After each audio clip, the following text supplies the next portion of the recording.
Hi and welcome. Today I am super excited. I actually got my hands on an older Lego set that I know my kids are overjoyed about getting, and I'm going to try and do like one character a day from it. It's the Lego Adventure Time set.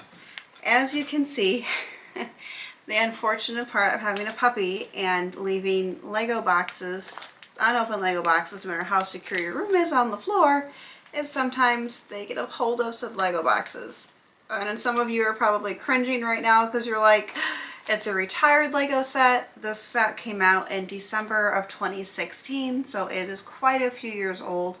I did have to pay above market value for it. I was going to open it and build them anyways, but I know some of you are kind of looking at this going, oh my god, I would murder the dog for destroying such potentially expensive Lego box, because I know some people like to keep the Lego boxes or just keep some certain sets sealed. Luckily, most of my Lego sets, I always open up the boxes. I don't really hold on to them. I want to open them and build them and have fun with them, and some of them I let my kids even enjoy. So I'm not as terribly upset about it. I think I was more upset about the fact that I didn't have the pretty box to show you. I have the Newfoundland puppy destroyed box to show you. But this is what it looks like. The set itself had 495 pieces.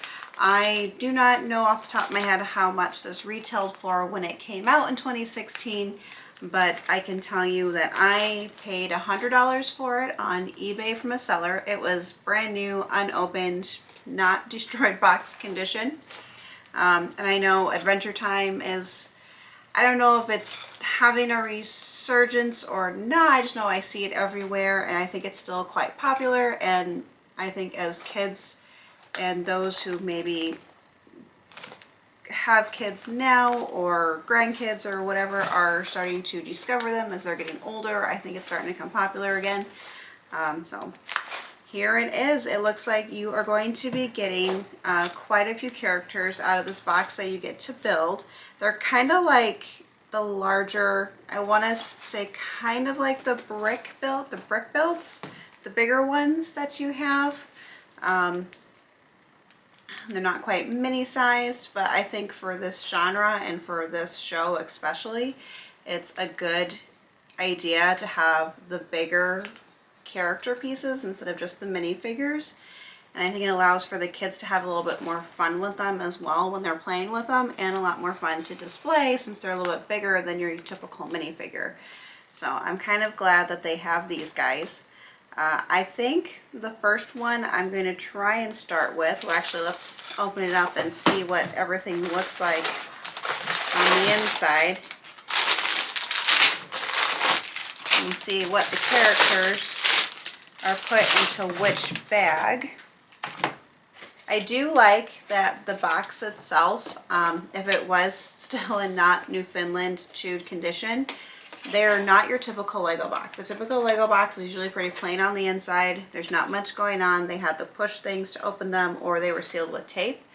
Some of these older boxes a little bit more folded over, and then they're black on the inside.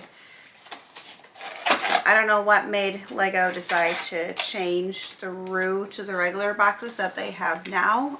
Probably a lot more recyclable, less boxes, and a little bit nicer, cleaner cut on the inside. So, but Lego Adventure Time. Destroyed box over there. I think we're going to try and build BMO today. BMO is my daughter's favorite. She has his backpack for school, and I think she also just likes the fact that it looks like a phone or a gaming thing, which is really fun for them, because if there's anything kids nowadays know is electronics. So I think that's kind of why she's also one of the favorites. So now they do have, when you open up the instruction booklet, they have each character listed by their name and then a little description about the character from the show.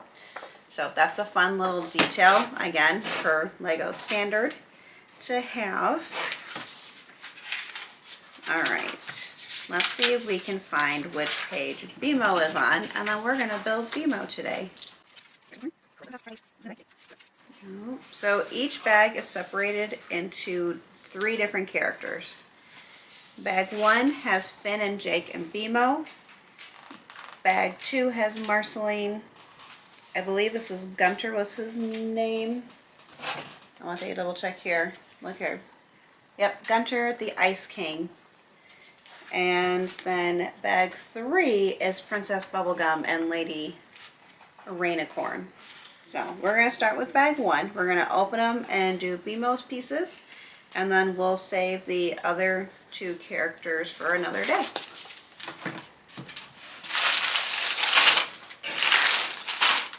I think this would have been a really good one. I think back in the day, if they were doing that, to have the characters, I know why they did it. It's less plastic and it's less packaging, but I know some of the Lego builds are like you can build with a friend, so they give you packages and each have come with their own little book and whatnot. This would have been a fun one, especially for the kids, to have their own character bags and you're like, I want to build BMO. Okay, great, here's the bag and here's the instruction booklet.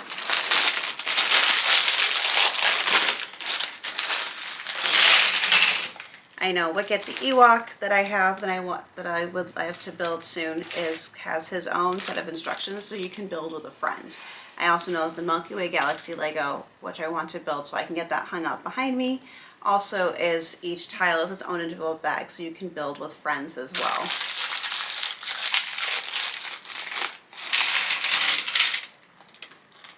Because Lego is a great group activity, it's a good friend activity, and it's also a good individual activity. So I like that you have options with some certain sets to build with friends or to build on your own. I don't know about you guys, but I mostly build Lego as a de-stressor and something to help shut my mind off sometimes.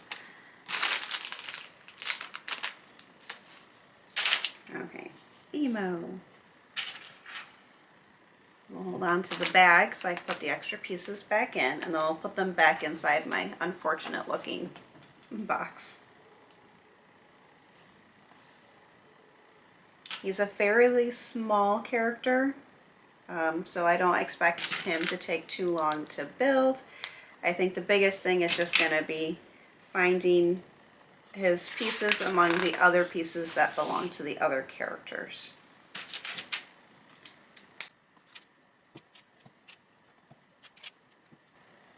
And the set also doesn't have stickers. They're printed on Lego pieces. You can't really see it from back here, but they've got their faces printed on the brick. So that's a nice, neat little feature without having to worry about all of the stickers. Building BMO actually gets me very excited for the upcoming Lego Game Boy that is coming out. As someone who grew up in the late 90s, or sorry, late 80s and all of the 90s into the 2000s, it's just such a hint of nostalgia to be able to see that the Lego Game Boy is going to come out, and with the screens and whatnot.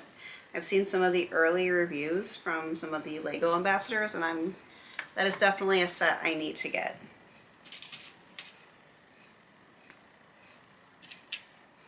They use the hot dogs for hands for BMO. The little black burnt hot dogs. That's cute.